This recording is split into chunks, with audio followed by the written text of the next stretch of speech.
If you are running a Performance Max campaign for an e-commerce store and you're trying to improve your ROAS, you're going to want to watch this video, as I'm going to show you how you can 4x your ROAS using a really simple strategy which so many advertisers simply don't do, one that you can easily implement today.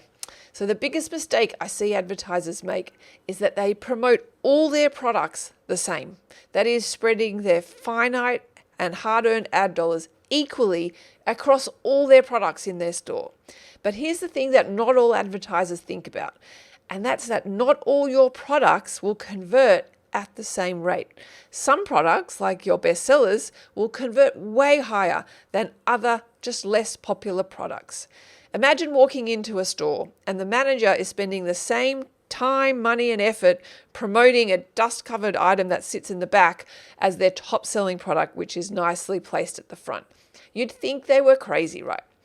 That's what's happening inside your Google ads when you treat every product the same. The Pareto principle says that 80% of your results come from 20% of your effort, or in this case, 80% of your revenue is coming from 20% of your products.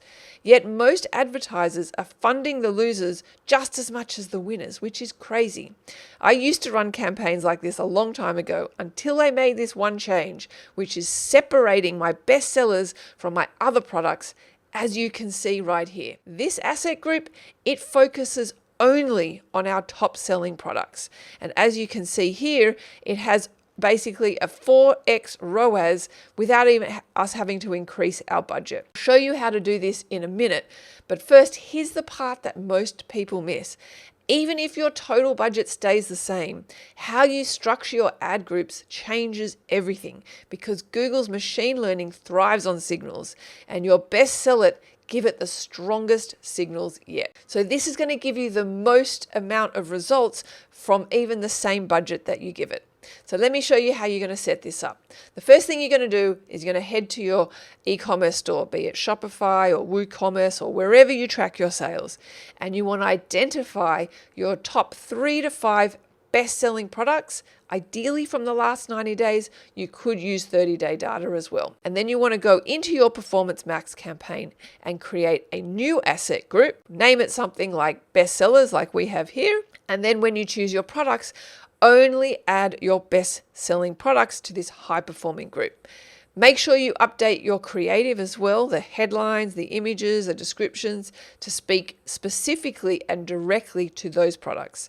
Don't write generic copy, be really specific and be relevant. And then you monitor this ad group closely, and you'll often see it way outperforms the rest. So the budget will naturally be allocated towards there as Google seeks to optimize its budget. As you can see here, our bestsellers ad group generated way more conversions, and as you can see the difference in impressions and clicks as well, the budget was skewed towards that, which is great. The next evolution to this is we would probably strip out this asset group and put it in its own Performance Max campaign, so we can really control the budget and then really scale the results from there. So this isn't a hack, it's just smart account structure.